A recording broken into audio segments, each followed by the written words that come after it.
गुलिस्तान नाम के जंगल में आज बहुत बारिश हो रही है। बबलीना चिड़िया अपने दोनों बच्चों को घर में अकेला छोड़कर अनाज की तलाश में निकली थी, लेकिन अचानक से बारिश शुरू हो जाती है और बबलीना चिड़िया फौरन घर की तरफ उड़ती है। घर लौटकर देखती है तो उसके दोनों शरारती बच्चे बारिश का लुत्फ उठा रहे थे। जो ये क्या कर रहे हो, ठंड लग जाएगी। मम्मा मुझे बारिश में नहाना है। हाँ मम्मा मुझे बारिश बहुत पसंद है। नहीं नहीं बेटा, बस जितना नहाना था नहा लिए, अब जल्दी से घर चलो और तौलिए से अपने आप को सुखा लो। बबलीना बच्चों को सुखा देती है। मम्मा बहुत भूख लग रही है, मुझे पकौड़े खाने हैं। पकौड़े तो मैं बना दूं बेटा, लेकिन अभी ना बेसन खत्म हो गया है। आप शफकत आंटी से बेसन ले आए, अगर वो आपको बेसन दे दें तो। जी मामा। शफकत बबलीना की पड़ोसन होती है। शफकत काफी बदतमीज और मगरूर पड़ोसन होती है। वो किसी से बात करना पसंद नहीं करती। वो अपनी अलग दुनिया बनाकर रहती है और सबसे बहुत ज्यादा चिढ़ती है। शफकत आंटी आपका पास बेसन है, मुझे थोड़ा सा बेसन दे दे।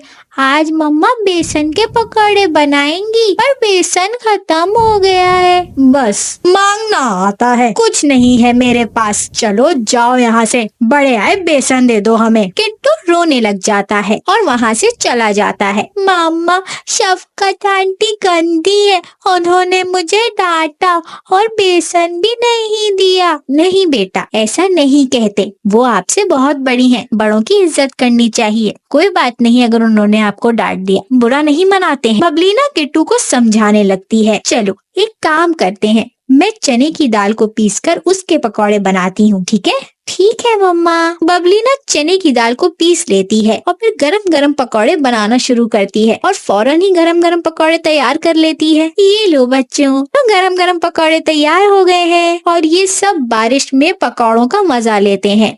फिर कुछ दिन गुजर जाते हैं और बारिश भी रुक जाती है। शफकत किसी काम से बाहर जाती है तो अचानक से हवा में फायर होता है। शफकत डर जाती है, उड़ते उड़ते एक दरख्त से जाकर टकरा जाती है और वहाँ फंस जाती है। वो बहुत कोशिश करती है वहाँ से निकलने की, मगर नहीं निकल पाती और काफी देर तक वहीं फंसी रहती है। दूसरी तरफ बबलीना अपने बच्चों को समझा रही होती है। बच्चों मैं बाहर जा रही हूँ, दरवाजा अंदर से बंद रखना, ठीक है? कोई भी आए दरवाजा मत खोलना कि जब तक मैं ना आ जाऊँ, ठीक है मम्मा? बबलीना उड़ती है और बबलीना अपने काम से जा रही होती है तो देखती है कि शफकत एक दरख्त पे फंसी है और मदद के लिए पुकार रही है। बबलीना बगैर कुछ सोचे समझे शफकत की मदद करती है और उसे दरख्त से निकाल लेती है। आप ठीक है शफकत? शफकत बहुत शर्मिंदा होती है बबलीना के सामने। मुझे माफ कर दो बबलीना, मैंने तुम्हारी कभी मदद नहीं की और तुमने मुझे आज बचा के मेरी मदद की। मैं बहुत शर्मिंदा हूँ। कोई बात नहीं शफकत, मैं तुमसे नाराज नहीं हूँ। इस तरह शफकत को अपनी गलती का एहसास हो जाता है। ये कहानी है तोता और तोती की। तोती ने अभी अभी 2 अंडे दिए हैं और अपने अंडों पे बैठ जाती है उन्हें गर्मी देने के लिए। इतने में उसका शौहर तोता आ जाता है कुछ अनाज लेकर। अरे तोती, तुमने अंडा दे दिया, ये लो कुछ खा लो तुम अब। जी कुछ ही देर हुई है मुझे अंडे दिए हुए। मैं ये कह रही थी तोता जी,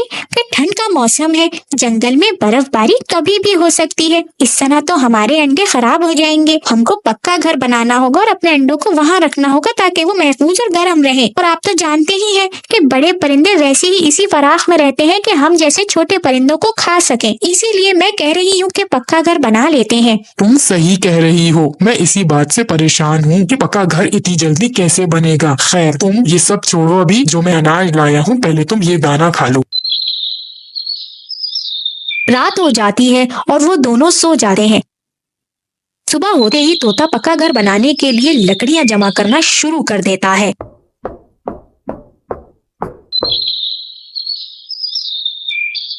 लकड़ियां जमा कर कर वो एक अच्छा घर ढूंढने लगा है। आखिर उसे एक अच्छी जगह मिल ही जाती है। हाँ, ये जगह मुझे बिल्कुल सेफ लग रही है। यहाँ पे घर बनाऊंगा तो कोई मसला नहीं होगा, ना ही बारिश का, ना ही बर्फबारी का और ना ही बड़े परिंदों का। मेरे बच्चे और बीवी दोनों महफूज रहेंगे यहाँ पर। और तोता एक लकड़ी दूसरी लकड़ी जोड़ना शुरू कर देता है। कुछ ही देर में वो काफी हद तक लकड़ियां जोड़ लेता है। इसी में काफी दिन गुजर जाते हैं और तोता आधा ही घर बना पाता है। वहीं दूसरी तरफ अंडों से बच्चे बाहर आ जाते हैं और तोती अपने बच्चों को देख रही होती है अरे मेरे प्यारे प्यारे बच्चे, कि इतने में वहाँ तोता आ जाता है। देखिए जी कितने प्यारे हैं हमारे बच्चे, कितने मासूम लग रहे हैं। हाँ सही कहा, कितने प्यारे हैं मेरे बच्चे। सुने जी, घर का क्या हुआ? घर अब तक नहीं बना? हाँ तोती, आधा ही घर बना है। मैं अकेला इतनी जल्दी घर नहीं बना पाया। चले कोई बात नहीं, पहले तो मुझे अंडे पे बैठना होता था, तभी मैं आपकी मदद नहीं करवा सकती थी, लेकिन अब तो मुझे अंडों पर नहीं बैठना है, अब तो मैं आपकी मदद करवा सकती हूँ। हाँ ये ठीक है, हम दोनों मिलकर बनाएंगे तो जल्दी बन जाएगा। चले फिर चलते हैं। फिर ये दोनों मियाँ बीवी मिलकर घर बनाना शुरू करते हैं और कुछ ही घंटों में पूरा घर तैयार हो जाता है। वाकई तोती, तुम्हारी मदद के बगैर ये घर नहीं बन सकता था। नहीं नहीं, हम दोनों ने मिलकर बनाया है ये घर। वो कहते हैं ना, जहाँ चाह होती है वहीं राह होती है। वाकई जिसने भी ये कहा है सच ही कहा है। और फिर आखिर में तोता तोती और उनके दोनों बच्चे घर के अंदर गर्म हो जाते हैं और बाहर बर्फबारी हो रही होती है और उस बर्फबारी का लुत्फ उठाते हैं।